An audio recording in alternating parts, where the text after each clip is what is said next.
नमस्कार। स्वागत है आपका न्यूज़ लॉन्चर पर। मैं हूं अशोक वानखड़े, लेकर आया हूं आपका अपना कार्यक्रम द डायरेक्ट हिट। आज करीब-करीब अभी 48 से ज़्यादा घंटे हो गए हैं, डोनाल्ड ट्रंप ने 47वें राष्ट्रपति के रूप में अमेरिका में शपथ ली। शपथ लेने के कुछ घंटों के बाद जो निर्णय लिए गए, उससे पूरा विश्व स्तब्ध है। हमें भी पता नहीं कि कितने भारतीय वापस आएंगे। हमें ये पता नहीं जो भारतीय वहाँ बैठे हैं, उनके जो बच्चे पैदा हुए वो फिर भारतीय कहलाएंगे या फिर अमेरिका उनको जगह देगी। एक ऐसा यू टर्न है हर पॉलिसी में, तो विश्व की तो चिंता है, तो भारत कहाँ से उसमें छुपा हो सकता है। भारत के लोग भी चिंतित हैं। ये बात अलग है कि हमारा गोदी मीडिया अभी भी ट्रंप साहब के और मोदी साहब के दोस्ती के कसीदे पढ़ रहे हैं। बहुत ही घिन आती है कि चलो ठीक है, हम उतने विकसित नहीं है जितना अमेरिका है, लेकिन 143 करोड़ का एक देश है। यदि मोदी जी को नहीं बुलाया शपथ विधि समारोह में, तो हमें भी अपनी अस्मिता होनी चाहिए। लेकिन हमारे रिपोर्टर कोई नकली डुप्लीकेट ट्रंप से पूछ रहे हैं कि बताइए आपको मोदी अच्छा लगता कि नहीं अच्छा लगता। नरेंद्र मोदी जी को एंडोर्समेंट इस देश की जनता ने प्रधानमंत्री बना के दी है, ना कि ट्रंप ने। लेकिन नेता वो होता है जो वास्तविकता देश के सामने पेश करता है और साथ मांगता है लड़ने की। इसलिए आज थोड़ा सा इतिहास में जाना होगा। आज जो भारत हिट हो रहा है और ये गोदी मीडिया खासकर अभी भी ट्रंप और मोदी के दोस्ती के कसीदे पढ़ रहे हैं, ये दयनीय स्थिति है। इससे देश की अस्मिता भी हिट हो रही है। ये जो हालात यदि कल बिगड़ भी जाते भारत के साथ अमेरिका के, तो पहली बार नहीं हुए। 1971 के अपने दूसरे अमेरिका दौरे में इंदिरा गांधी को बहुत कड़वे अनुभव हुए। तब Henry Kissinger secretary of state हुआ करते थे, यानी विदेश मंत्री। 2010 में उन्होंने एक किताब के हवाले से बताया कि किस प्रकार निक्सन ने इंदिरा और भारतीयों के लिए नस्ल भेदी टिप्पणी की थी। इसके बाद बांग्लादेश के युद्ध के दौरान किस तरह अमेरिका ने अपना 7वां बेड़ा द सेवंथ फ्लीट भारतीय महासागर में उतारा था, और फिर कैसे सोवियत संघ की पनडुब्बियां उसको इनकाउंटर करने के लिए भारत की मदद कर रही थी। ये सभी जानते हैं। उसके बाद इमरजेंसी आ गई और फिर उसी पीरियड में भारत अमेरिका के रिश्ते बिल्कुल निम्न स्तर पे, निचले स्तर पे जा पहुंचे थे। कुल जमा वो भारत अमेरिका के रिश्ते का सबसे कठिन दौर था, यदि मैं ऐसा कहूं तो गलत नहीं होगा। इंडिया इन 80s 1970 के दौर के 11 साल बाद, यानी 1982 में इंदिरा ने अमेरिका का एक और दौरा किया। 27 जुलाई 1982 में इंदिरा जी अमेरिका पहुंची। तब भारत के हालात काफ़ी कुछ बदल चुके थे। इन 11 सालों में भारत ने भी एक अपनी नई इमेज बनाई थी। 14 जनवरी 1980 को आम चुनाव में इंदिरा जी जीत के दोबारा सत्ता में आई।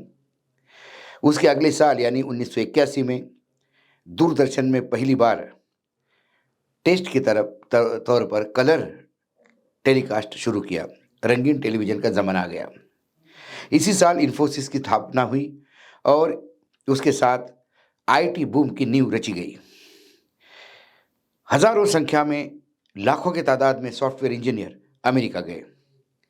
1980 के पहले भी अमेरिका में भारतीयों की अच्छी खासी तादाद थी, लेकिन तब वो व्यापार और होटल बिजनेस में ज़्यादा संलग्न थे। यदि मैं आंकड़ों के हिसाब से करूं बात, तो 1980 में करीब 15,000 मोटल्स के मालिक भारतीय थे अमेरिका में, जो अमेरिका में कुल मोटल्स की 28% का आंकड़ा था। 20 जनवरी 1981 में रीगन साहब ने राष्ट्रपति पद की शपथ ली। रिपब्लिकन पार्टी वहाँ सत्ता में आई। उनका असर कहीं ना कहीं विदेश नीति पे भी देखने को मिला। रीगन की सबसे बड़ी प्रायोरिटी तब रूस को रोकने की थी। इसलिए उन्होंने नई विदेश नीति बनाई, जिसके तहत दुनिया भर के देशों को सोवियत संघ के प्रभाव को इनकाउंटर करवाना था। जैसे central America, Angola, south east Asia, Afghanistan, cold war का एक नया फेज शुरू हो चुका था। दिसंबर 1979 में सोवियत ने अफगानिस्तान में एंट्री कर ली। ऐसे में अमेरिका को पाकिस्तान के साथ रिश्ते मजबूत करना ज़रूरी हो गया था और उनका ये प्लान था कि यदि हम पाकिस्तान को सशक्त बनाते हैं तो वो हमें अफगानिस्तान में रशिया के खिलाफ काउंटर करने में मदद करेगा। अमेरिकी सांसद ने पाकिस्तान को एक बड़ी आर्म डील मंजूरी दे दी, जिसमें पाकिस्तान को 2.5 यानी $2.5 बिलियन का रक्षा सहयोग और 40 F-16 फाइटर जेट शामिल थे। वैसे तो ये पूरा खेल भारत की खेल में भारत का कोई लेना देना नहीं था। ये रशिया, अमेरिका, अफगानिस्तान, ये पूरे ट्रायंगल में पाकिस्तान का भला हो रहा था। लेकिन चिंता हमें थी, क्योंकि पाकिस्तान वो सारा जो उनको मिल रहा है उसका उपयोग यदि भारत के खिलाफ करता है तो ये तकलीफ की बात थी, क्योंकि पाकिस्तान के जो टुकड़े हुए, बांग्लादेश का जन्म हुआ, इससे पाकिस्तान वैसे ही खार खाया हुआ था। आज़ादी से अब तक भारत ने हमेशा नॉन अलाइंड की नीति अपनाई, गुटनिरपेक्ष की। लेकिन अमेरिका में भारत की छवि रशियन लॉबी के एक मेंबर की थी। कुछ हद तक हम बोल भी सकते कि ऐसा था। लेकिन अफगानिस्तान में सोवियत एंट्री से भारत की हालत ना लिया ना कुछ दिया, बस खामोखा बदनामी हो रही थी। खाया पिया कुछ नहीं, गिलास पड़ा भराना। क्योंकि पाकिस्तान मजबूत करना ये अमेरिका की मजबूरी थी, और दूसरी तरफ पाकिस्तान का मजबूत होना ये भारत के लिए कष्टदायक था। तो पाकिस्तान को वो डील भारत के खिलाफ नहीं दे रहे थे, अफगानिस्तान में पाकिस्तान मदद करेगा इसलिए दे रहे थे, लेकिन इसमें कहीं ना कहीं हम परेशान थे। यूनाइटेड नेशंस ने भारत ने यूएसएसआर का पक्ष लिया, लेकिन खैबर दर्रे पर रेड आर्मी की मौजूदगी भारत को तकलीफ दे रही थी। ऐसे सिचुएशन में पाकिस्तान का महत्व बढ़ गया था। अनजाने में उनके हाथ में अलाउद्दीन का चिराग लग गया था। रशिया अफगानिस्तान में गया और वो रशिया को अफगानिस्तान में पाकिस्तान के थ्रू काउंटर करने के लिए पाकिस्तान को चाहे उतनी मदद अमेरिका कर रहा था, तो उनको दोनों हाथ में लड्डू थे। इंदिरा जी को ये समझ में आ गया कि हम सोवियत यूनियन के भरोसे ज़्यादा दिन नहीं रह सकते, क्योंकि यूएसएसआर में भी अपने प्रॉब्लम शुरू हो गए थे। भारत पूर्ण रूप से, खासकर हथियारों में रक्षा के लिए, इन सभी चीज़ों को रशिया पे बहुत ज़्यादा निर्भर था। अब समय आ गया था कि हम अपना और भी सोर्सेस डेवलप करें। तो तभी इंदिरा जी के समय ग्रेट ब्रिटेन से जैगुआर बॉम्बर जेट, फ्रांस से मिराज और वेस्ट जर्मनी से सबमरीन की खरीदी के सौदे हुए। लेकिन उस समय रक्षा हथियारों में सबसे उन्नत तकनीकी के हथियार अमेरिका के पास थे और लगातार प्रयास हो रहा था इंदिरा जी का कि अब अमेरिका के साथ संबंध ठीक हो। वैसे ही 1974 में जब स्माइलिंग बुद्धा ऑपरेशन के तहत परमाणु परीक्षण किए थे, तब पश्चिमी देशों ने तारापुर न्यूक्लियर प्लांट को जो यूरेनियम सप्लाई हो रही थी वो बंद करवा दी थी। उसको शुरू करने के लिए भी अमेरिका की मदद की ज़रूरत थी। IMF, वर्ल्ड बैंक, ये तमाम इंटरनेशनल जो बैंकिंग एजेंसीज थी, फाइनेंसिंग एजेंसीज थी, जब भी भारत को कर्जा देती थी, इतने कड़े उस पर कंडीशंस होते थे, क्योंकि अमेरिका ये सब करवा रहा था। भारत की दिक्कतें बढ़ी रही थी। इसी चलते अब इंदिरा जी ने तय कर लिया कि वो अब अमेरिका के साथ अच्छे संबंध बनाएगी। उसके सिवा कोई चारा भी नहीं था। 1981 में इंदिरा जी ने 2 हाई लेवल राजदूत भेजे और वहां लॉबिंग करवाने के लिए कि पाकिस्तान को जो आर्म डील मिल रही है वो ना मिले। लेकिन फिर पाकिस्तान ने वो डील ले ही ली, अमेरिका ने पाकिस्तान को ऑबलाइज किया और वो बार-बार ये कह रहे थे कि ये ग्लोबल पीस के लिए दे रहे हैं, इसमें भारत को खतरा नहीं होगा, इसकी गारंटी। अब इंदिरा जी ने अमेरिका का दौरा तय कर लिया। उसकी उनकी जो 8 दिन की यात्रा थी अमेरिका की, उसको अखबारों ने ऑपरेशन डिफ्रॉस्ट कह दिया, क्योंकि इसके पहले निम्न स्तर पे थे रिलेशन। वहाँ रीगन साहब आ गए या इंदिरा जी फिर जीत के आ गई, जैसे कि मैंने कहा भारत की छवि भी बदली थी। अब इंदिरा जी को लगा कि अब रिश्तों में बर्फ पिघलनी चाहिए।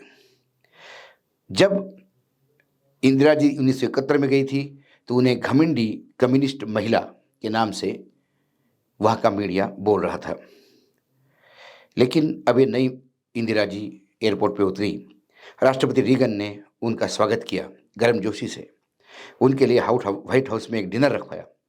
दोनों के बीच पाकिस्तान समेत कई मामलों पर वार्ता हुई, जिनमें तारापुर प्लांट के लिए यूरेनियम सप्लाई फिर से शुरू होने की बात मानी गई।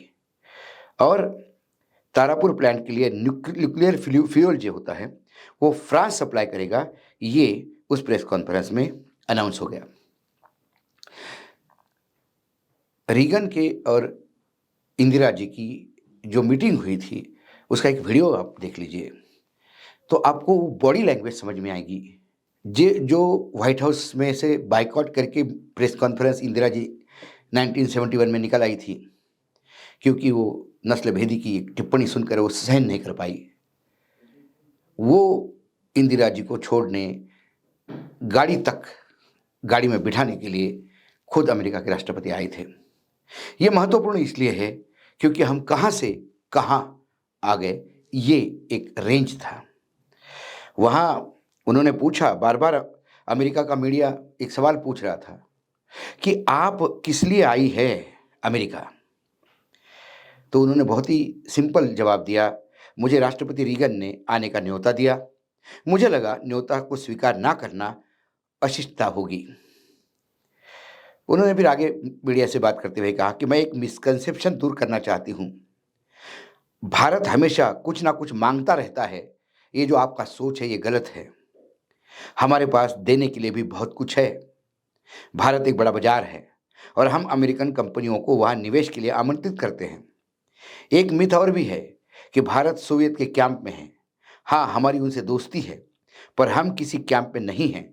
सोवियत से दोस्ती का मतलब ये नहीं, भारत और अन्य दोस्तों से दोस्ती नहीं रख सकता। जब उनकी खराब छवि के बारे में मीडिया ने पूछा कि आपकी तो खराब बहुत छवि है, उन्हें कहा कि कई बार आप मुझे घमंडी कम्युनिस्ट गुड़िया कहते हैं, लेडी कहते हैं, और कई बार मुझे आप आयरन लेडी कहते हैं, लेकिन सच बात तो यह है कि मैं खुद आयरन सप्लीमेंट खाती हूँ क्योंकि मुझे उसकी ज़रूरत है। ये पूरा एपिसोड मैंने आपको इसलिए बताया और ये चर्चा इसलिए मैंने की क्योंकि अमेरिका के साथ जब वहाँ राजनीति बदलती है तो भी भारत में वही इंदिरा जी थी। एक तरफ निक्सन, एक तरफ रीगन, इंदिरा जी वहीं। भारत बदला हुआ, समय बदला हुआ। आज भारत की स्थिति इतनी बुरी नहीं है जो हमें बुरा मानने मतलब हमको ये लगे कि बिल्कुल हमको डंप कर दिया। और हमें इस बात का बार बार प्रचार भी नहीं करना है कि मोदी जी और ट्रंप की दोस्ती अलग है, मोदी जी और ट्रंप की दोस्ती अलग है। ये झूठ फैलाने की ज़रूरत नहीं है। ट्रंप ने आते ही जो एक एजेंडा सेट किया, वो एजेंडा अमेरिका को कितना फ़ायदा पहुंचाएगा ये पता नहीं, क्योंकि ये सारा खेल फायदे का घाटे का है। उस समय अमेरिका ये सोचता था कि अमेरिका पाकिस्तान को मदद जारी रखे और भारत रशिया के साथ संबंध तोड़े। उनको फ़ायदा था, उससे भारत को घाटा था। भारत चाहता था कि हम भले ही रशिया के साथ संबंध तोड़ दें, लेकिन आप पाकिस्तान को मदद नहीं देंगे, उससे अमेरिका का घाटा था। तो अमेरिका ने वही किया जो उनके फ़ायदे का था। अमेरिका हमेशा फ़ायदा देखती है, लेकिन हमें अपनी अस्मिता संभालते हुए अपना घाटा भी नहीं होने देना है। ये हमारे नेताओं को समझना चाहिए, मीडिया को भी ये समझ लेना चाहिए। कल ट्रंप और मोदी की दोस्ती भी खराब हो गई तो उससे मोदी जी के व्यक्तित्व पे फर्क नहीं पड़ने वाला है। हमें वो मोदी चाहिए जो इंदिरा गांधी ने निक्सन को आईना दिखाया था। हमें वैसे मोदी चाहिए जो समय आने पे ट्रंप को भी आईना दिखाए, क्योंकि अब तो भारत 80 के दशक से भी बहुत आगे बढ़ चुका है। अब तो हम 21वीं सदी में हैं और भारत की तूती बोलती है। ये इसलिए नहीं कि मोदी जी सत्ता में आए, इसलिए कि इस देश ने ही तरक्की की, विभिन्न सरकारें रही। मैं उसमें मोरारजी देसाई की सरकार से लेके चरण सिंह की सरकार की जो बहुत कम अल्प आयु में रही, उसको भी मैं क्रेडिट देता हूँ, क्योंकि देश निरंतर प्रगति करता है। कुछ कुपड़ है जिनके लिए देश आज़ाद कभी 2014 से होता है, तो कभी किसी के लिए राम मंदिर की प्राण प्रतिष्ठा से होता है। आज़ाद भारत तब भी था जब हमारे पास कुछ नहीं था, तब भी आत्मसम्मान था। सवाल है आत्मसम्मान का।